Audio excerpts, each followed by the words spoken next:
Number 8, Bill Twyford. Thank you, Mr. Speaker. Order. I apologise to the member. Is this a fresh point of order? Yeah, of course it's a fresh point of order. That's why I'm raising it. OK, we'll have a fresh point of order from the right honourable. Speaker, I seek leave to table the Official Information Act report from Te Puni Kokiri, dated 3rd September, which shows the 2 contracts administered under whānau ora funding. Order. Leave is sought to table that particular report. Is there any objection to that course of action? There appears to be none. It can be so tabled. Question number 8, Bill Twyford. To the Minister of Housing.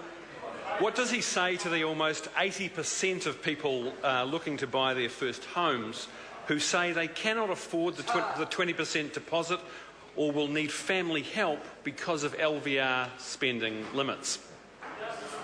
Honourable Bill English. On behalf of the Minister of Housing, first, it's easy to understand the frustration of first home buyers.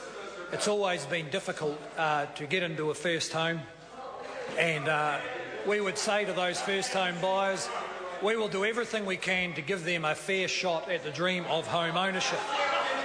In particular, they will have a better chance for an affordable home if we get a more flexible and faster growing supply of new houses on the ground, and if we follow policies that prevent interest rates going to 10% as they were under the previous Labor government. Order. Supplementary. Supplementary question, Phil Twyford. Why did he fail to advise the Minister of Finance that LVR lending limits would have negative consequences for first home buyers before that minister signed off the Memorandum of Understanding with the Reserve Bank that triggered the LVRs? Honourable Bill English. Mr. Speaker, first the member is wrong. The LVR rules were triggered by the Reserve Bank Governor using the toolkit which has actually always been available to him. And the member continues to misrepresent that, which I take it as the Labor Party keen to remove the independence of the Reserve Bank. And I invite them to explain that to the public of New Zealand, that they will now run interest rate policy, banking supervision and financial stability. And I can't remember what the rest of the question was. Supplementary. Speaker. Point of order, Chris Hipkins. Point of order. Mr. Speaker, I was listening to the Minister's answer, and for the vast bulk of the Minister's answer, he was outlining what he purported, or what he thought, the Labor Party's policy was, and inviting the Labor Party to explain its policy. Since when has that been an acceptable form of an answer? Order. There was a portion where he certainly did that, but the... Order! I took the answer to be an explanation around the continued independence of the Reserve Bank. Now, in my opinion, that question was 2 parts to it. He's certainly addressed one part of it.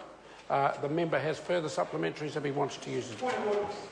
Point of order, Grant Robertson. Mr. Speaker, I want to seek some clarification from you. Is it your view that when the Minister does what he did there, where he went into a long part of his answer on matters for which he is not responsible, that you want us to take points of order? Is that your position? No.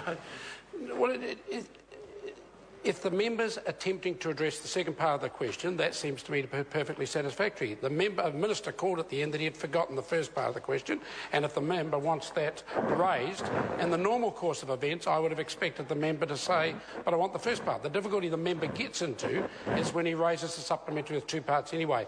In the meantime, I have heard an interjection from the Honourable Bill English that he now does recall the first part, so I think the best way forward on this occasion, is to allow the minister to stand and answer the first part of the question. Mr. Speaker, the Minister of Housing did advise the Minister of Finance of that fact. Supplementary question, Phil Twyford. Did he advise the Minister of Finance that not seeking advice from Treasury on the impact on first home buyers of the LVR lending limits until a month after that minister signed off the agreement with the Reserve Bank would seriously undermine the government's housing policy and shatter the dreams of thousands of first home buyers? Honourable Bill English. Mr. Speaker, no, he didn't advise the Minister of Finance of that because it's simply not the case. But the Minister of Housing, the Minister has advised the Minister of Finance that first home buyers will benefit from more rapid supply of houses to the market, and that is that now the legislative and planning regime is in place to achieve that, and first home buyers would be brutally punished by policies that pushed first mortgage interest rates up to 10%, which is where they were in 2008 after the previous Labor government spent 9 years not solving the housing problem. Supplementary. Order. Supplementary question, supplementary question, Phil Twyford. When he became aware that the Minister of Finance intended to speak to the banks to ask them to prioritise or protect first home buyers before LVR lending limits came into force, why did he remain silent and refuse to go into bat for first home buyers? Honourable Bill English. Mr Speaker, on behalf of the Minister of Housing, you could actually ask the Minister of Finance whether he went into bat for first home buyers, and I can assure that member that he did. Then, supplementary. Supplementary question. Order. Order. Supplementary question, Phil Twyford. How would he interpret the bank's response to the Finance Minister's panicked request, given that none of them have prioritised first home buyers, and that the ASB Bank yesterday put up a third-tier manager to respond to the Finance Minister's attack on that bank, demonstrating that the government has no credibility with any of the trading banks on this issue? Honourable Well, Bill Mr Speaker, English. I think the trading bank's problem is they didn't accord any credibility to the Governor of the Reserve Bank. And ASB has found out that when the Governor of the Reserve Bank says he is considering bringing in limits, then they ought to listen and stop promising young New Zealanders a loan which they probably knew they couldn't deliver on. Question number 9, Dr Paul Hutchinson. Thank you, Mr Speaker. To the Minister of Health, what progress is the government making on its rheumatic fever program? Honourable Tony Ryle.